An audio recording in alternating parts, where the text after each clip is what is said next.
gue Ibrahim Amin. Umur gue 21 tahun. Kesibukan gue saat ini adalah sebagai mahasiswa di sebuah kampus yang ada di Depok. Dan gue nyambi sebagai pedagang kecil-kecilan, ya hitung-hitung buat isi dompet jajan mahasiswa. Gue anak bontot dari 3 bersaudara. Gue terlahir dari 2 keluarga besar yang budaya dan sudut pandangnya menurut gue sangat berbeda. Ibu gue murni dari tanah Madura, sedangkan ayah gue berasal dari Betawi dengan keturunan Arab. Ya, walaupun dari hasil cetakannya bentuk gue ini sama sekali gak mempresentasikan kalau gue ada keturunan Arab. Alhasil ya, ketika gue coba cerita sama teman-teman gue kalau gue ada keturunan Arab, yang gue dapet ya cuma ketawa dari mereka semua. Gue adalah anak bontot yang bisa gue bilang gue ini sangat beruntung karena dilahirkan di tengah kondisi yang kurang beruntung. Singkat cerita, ayah gue adalah seorang seniman pencipta lagu yang mana pernah ada di puncak kejayaannya. Dan gue adalah anak satu-satunya yang belum pernah, bahkan gak pernah sama sekali merasakan kejayaan bokap gue. Karena itulah gue bilang gue ini sangat beruntung dilahirkan di tengah kondisi yang seperti ini. Beruntungnya ya karena dengan begitu gue bisa memiliki kaki yang lebih kuat untuk berdiri sendiri. Mau gak mau, siap gak siap, gue harus bisa belajar untuk menerima semuanya. Tapi beranjak dari semua cerita masa lalu itu, gue ingin bilang kalau tahun 2020 ini bisa didefinisikan dengan satu kata. Menurut gue tahun 2020 ini pantas didefinisikan dengan tahun kangen. Gue rasa di tengah kondisi pandemi seperti ini, gue dan kita semua tuh sepakat bahwa kita tuh udah kehilangan banyak banget momen. Kita tuh udah ngerasain kangen yang banget sama hal-hal yang biasa kita lakukan di tahun-tahun sebelumnya dalam keadaan normal. Mulai dari kumpul sama temen-temen, bekerja serta kuliah dalam keadaan normal, sampai kumpul bareng keluarga. Gue ambil satu case, yaitu momen Hari Raya Idul Fitri atau Hari Raya Lebaran beserta dengan bulan suci Ramadan. Yang gue dan kita semua rasain tuh jauh banget berbeda sama tahun sebelumnya. Terkhusus untuk gue dan juga keluarga gue pastinya, momen ini tuh kayak seolah-olah menakutkan karena gue kehilangan satu kehangatan, gue kehilangan satu perlindungan, juga gue kehilangan satu kasih sayang terbesar yang pernah gue milikin sebelumnya. Ya, gue kehilangan bokap gue kehilangan ayah gue. Tuhan panggil ayah gue dekat sebelum bulan suci Ramadan dan dekat sebelum momen Hari Raya Lebaran. Ya bisa dibilang pada tepatnya sih pada tanggal 5 Maret tahun 2020. Ya gue ini bisa dibilang anak yatim baru lah. Yatim yang dibilang baru juga enggak, dibilang lama juga enggak. Ya dibilang disebut enaknya sih yatim setengah matang. Karena momen itulah gue beranggapan bahwa momen bulan suci Ramadan serta dengan momen Hari Raya Lebaran itu seolah-olah jadi momen yang gak diharapkan serta jadi momen yang menakutkan. Dan bener aja, ketakutan gue itu dimulai pada saat sahur hari pertama. Gue merindukan sosok bokap gue. Pagi dini hari itu tangis di rumah gue pecah. Gue merindukan sulitnya gue bangunin ayah gue untuk sahur. Gue merindukan ribetnya bokap gue mengenai hidangan untuk sahur. Serta gue merindukan sulitnya gue dan keluarga gue meredam ego serta emosinya.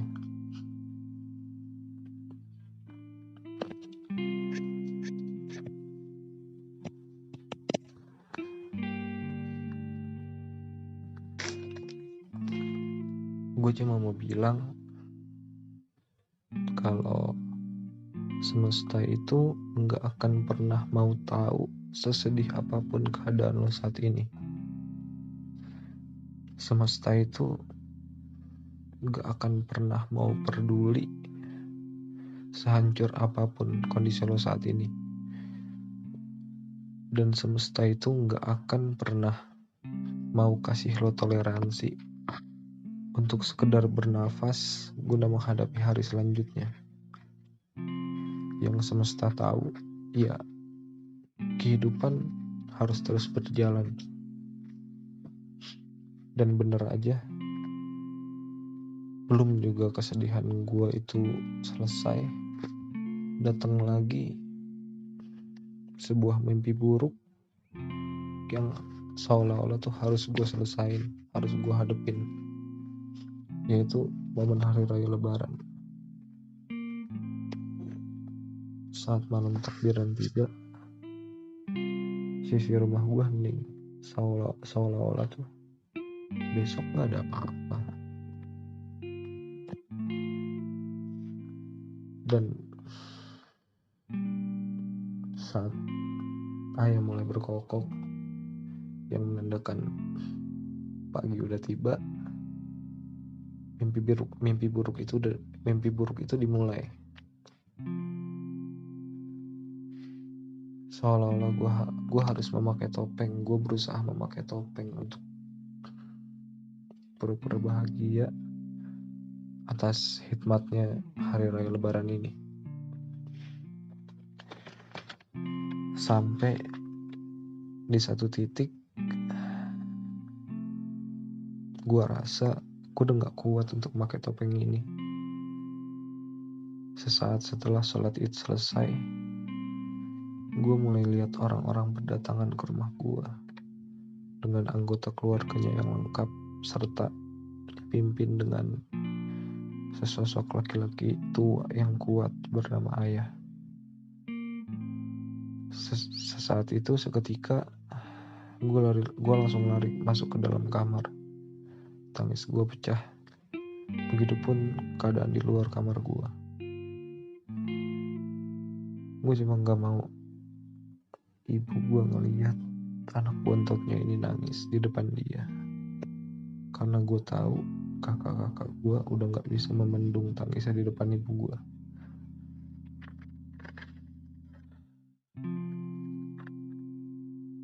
Satu hari itu isi kepala gue seolah-olah penuh sama kenangan-kenangan ayah gue. Gue kangen dengan sosoknya yang keras, tegas, ngeyel, dan terkesan bodo amat. Bahkan bisa dibilang sangat cuek sama anak-anaknya sendiri. Tapi di balik semua itu, di balik sosok yang cuek dan keras, gue tahu dia punya cara yang berbeda untuk menyalurkan kasih sayangnya ke anak-anaknya. Lewat cerita ibu gue dikasih tahu kalau ayah gue itu sebenarnya orang yang bawel banget buat nanyain keadaan anak-anaknya kalau lagi berdua sama ibu gue. Dan kalau ditanya momen apa sih yang paling berkesan menurut lo soal bokap lo, gue bakal jawab gue paling berkesan ketika gue memeluk dia. Gue kangen buat meluk ayah gue. Singkat cerita, saat itu gue sedang sakit, dan di tengah sakit gue itu, saat tengah malam tiba, gue bisa dibilang ya kesurupan atau kerasukan lah. Entah di mana di tengah momen kesurupan itu, gue tuh gak sadar. Sebenarnya gue sadar, cuma gue gak bisa mengendalikan diri gue. Tapi entah kenapa di tengah kesurupan gue itu, gue seolah-olah dikasih waktu sebentar untuk mengendalikan diri gue dengan penuh, mengendalikan pikiran gue dengan penuh. Dan gue gak ngerti kenapa respon spontan gue itu, reaksi spontan gue adalah meluk ayah gue. Dan gue ingat itu adalah satu-satunya momen gue meluk ayah gue. Gue kangen meluk dia. Dan maka dari itu, gue meluk ayah gue saat dia udah gak berdaya. Gue menyesal sekaligus kangen. Dan momen selanjutnya adalah yang paling berkesan, adalah bisa dibilang momen ini, momen yang bikin gue sakit hati saat itu. Saat gue belum mengerti apa-apa. Saat hari pertama gue kuliah di semester 4, gue minta ongkos ke ayah gue, dan respon yang dikasih adalah gue gak dikasih atas permintaan gue untuk minta ongkos. Padahal saat itu gue merhatiin, bisa dibilang karir ayah gue itu dekat saat sebelum dia meninggal, jika digambarkan dengan grafik, sedang naik. Dan gue tahu ayah gue sedang punya rezeki. Gue menggambarkan ini semua dengan uang, bukan berarti gue menganggap sesuatu yang berharga itu cuma dengan uang. Ini adalah satu kasus saja. Saat gue bilang Aba itu panggilan anak ke ayah di keturunan Arab, untuk orang Arab. Gue bilang, Aba minta uang dong buat ongkos hari ini. Dan jawaban yang diberi adalah nggak ada, dengan nada sedikit tinggi, bahkan bisa dibilang membentak. Gue sakit hati, gue cabut berangkat kuliah dengan keadaan serba kosong. Tengah perjalanan gue berhenti. Gue memaki semua keadaan ini, gue menyalahkan semua keadaan ini, dan bahkan gue hampir mengirim pesan singkat ke kakakku yang perempuan. Gue udah mengetik yang tertulis, apa sih gunanya gue punya ayah? Gue gak pernah ngerasain itu semua. Tapi bersyukur ego dan emosi gue berhasil gue redam. Dan saat gue tahu ketika ayah gue meninggal, gue tahu semua peninggalannya, pikiran gue seolah-olah tuh berbalik 180 derajat. Gue bilang, ternyata ayah gue terkonsep ini, ternyata ayah gue semenyiapkan ini, ternyata ayah gue memikirkan ini untuk kebutuhan keluarganya setelah dia gak ada. Gue cuma mau bilang, saat itu gue cuma salah menerjemahkan cara ayah gue. Dan kadang kita sebagai anak terlalu mikir kalau kita tuh udah dewasa, dan kita tuh udah pantas untuk berdiri sendiri, sehingga cara atau penyaluran kasih sayang orang tua ke kita tuh kita anggap salah aja, hanya karena kita menganggap cara orang tua itu terlalu kuno, udah jadul lah, udah lama. Padahal mereka punya tujuan yang jauh dan sangat jauh kita gak pikirkan.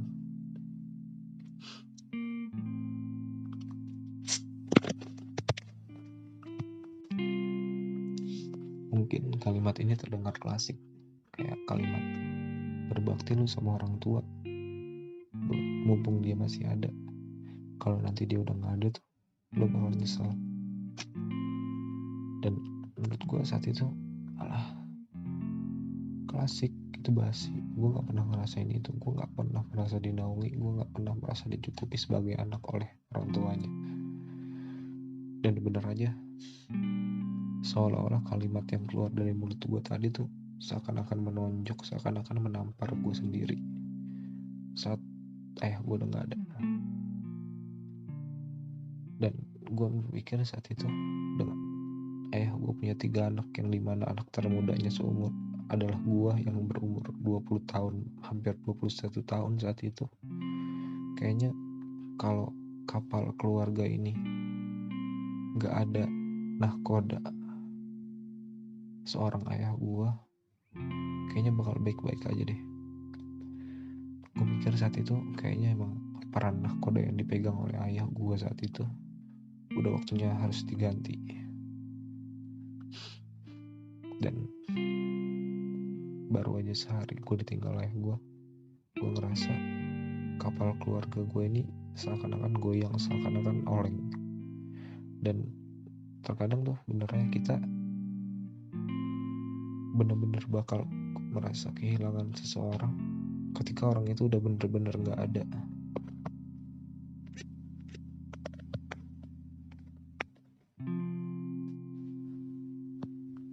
Gue cuma pengen nyampein pesan yang mungkin sekali lagi terdengar klasik untuk lo yang untuk lo yang belum pernah ngadepin kondisi seperti ini. Gue pengen bilang ya, gunain kesempatan lo untuk berbakti ke orang tua lo sebaik-baiknya. Beri mereka bahagia, kasih mereka bahagia, dan gunakan kesempatan berbakti itu ketika mereka semua masih ada. Karena ketika kesempatan aja udah lo gak milikin, yang bisa lo lakuin tuh cuma menyesal dan kangen. Itu yang gue rasain sekarang. Gue cuma bisa menyesal karena gak pernah peluk bokap gue, ayah gue. Dan sekarang gue cuma bisa menyesal dan kangen aja. Dan sayangnya kangen gak akan bisa bikin semuanya balik lagi.